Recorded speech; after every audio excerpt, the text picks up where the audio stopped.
Mussolini. Chi? Paolo Gentiloni? Il commissario europeo all'economia? Me lo passi? Ah, Paolo, ciao, sono Benito Mussolini. Ti ho fatto chiamare io. Tutto bene? Bene, bene, me ne compiaccio. Pensa che stavo parlando proprio ieri di te con Joe Biden. Sì, è chiaro. Lui mi ha guardato e mi ha detto: Paolo è il nostro uomo a Washington. Anche io ho detto: Joe, non dire idiozie. Paolo vive a Bruxelles, non ha il dono dell'ubiquità. È vecchio. Perché vive a Bruxelles, non è vero? Ero sicuro. Allora, cosa ci siamo inventati oggi contro la Russia? Cosa abbiamo fatto? Abbiamo messo il tetto al prezzo del petrolio. Ma un'idea fantastica, di che è stata? Di Ursula, la diversamente intelligente. Adesso li prendiamo per le palle, Come hanno reagito? Si sono già resi? Ci hanno tagliato il gas. Come ci hanno tagliato il gas? Cosa? Ma scusa Paolo, ma non se lo aspettava nessuno. È stata una sorpresa, ma chiaro. Chi se lo poteva aspettare? Gli facciamo 10.000 sanzioni, gli sequestriamo i beni della loro banca centrale, li cacciamo dallo SWIFT, riempiamo l'Ucraina di armi, gli mettiamo il tetto del prezzo del petrolio e loro cosa fanno? Ci tagliano il gas! Ma sono proprio degli ingrati, fammelo dire. Ma almeno il panettone a Natale, ci mancherebbe altro, sono d'accordo. E noi cosa stiamo facendo? Stiamo leggendo i contratti, ma andiamo a rilento, perché sono in russo. Vabbè, ma Paolo, dobbiamo fare qualcosa, Quest'inverno dobbiamo avere il gas! Lo compriamo degli americani. Molto bene, liquefatto, oibo. Lo estraggono, lo congelano, lo scongelano, come i bastoncini di pesce, sì, dopo che ha attraversato l'oceano, e lo paghiamo il triplo di quello russo. Ma è un'idea fantastica! Di che è stata? Di Ursula, di nuovo!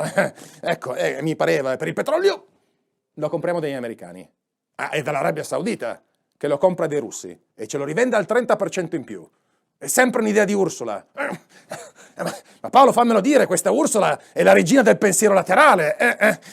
Ma insomma, Paolo, ci dobbiamo dare da fare, qui la situazione è drammatica. Guarda cosa sta succedendo in Libia. Dobbiamo trovare delle fonti energetiche alternative in altri paesi. Lo stiamo già facendo? Meno male. Paesi della tradizione democratica e liberale, ecco, meglio, non come i russi. E quali sono? L'Algeria, il Congo, il Mozambico. Paolo, ti devo dire la verità. Io quando penso a un paese democratico e liberale, il primo paese che mi viene in mente è il Mozambico. Sì, e ci sono stato, sai. È la capitale bellissima, Maputo, famosa per le sue donne, le maputane. Anche tu ci sei stato. Poi ti faccio vedere le foto, devi vedere. E quando è che estraiamo questo gas dal Mozambico? Nel 2024. Come nel 2024? Ma Paolo, ma l'inverno è adesso, non abbiamo tempo. Cosa? Dobbiamo fare i carotaggi. Cosa c'entrano i carotaggi? Insomma, cosa c'entrano le verdure? Sono dei buchi per trovare il gas, chiaro. Perché dobbiamo anche trovarlo il gas. E quindi facciamoli questi buchi, non ci possiamo fermare. Chi si ferma è perduto. Manca il personale. Come manca il personale? Ascolta, Paolo, questa è una questione di interesse nazionale e come tu sai, di fronte all'interesse nazionale non guardo in faccia a nessuno.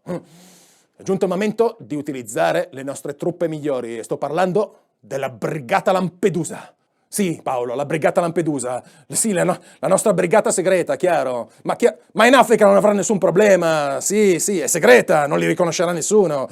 Andremo in Mozambico e inizieremo a perforare il terreno. Sì, perforiamo, buchiamo tutto. Lo trasformiamo in un Emmental svizzero questo Mozambico, fammelo dire. Ecco, e ci mancherebbe altro. E poi quando troviamo il gas, che facciamo? Lo carichiamo sulle navi, congelato. E poi lo scongeliamo, come i bastoncini di pesce. E lo paghiamo il triplo di quello russo. Mi sembra una buona idea, Paolo. Sì, ho capito, un'idea di Ursula. L'abbiamo capito. Beh, Paolo, diamoci da fare. Ricorda la Brigata Lampedusa. E ricorda, facciamo il carotaggio. Fa bene agli occhi. C'è tanta vitamina A. Ciao, Paolo. Ciao. Stammi bene. Ciao.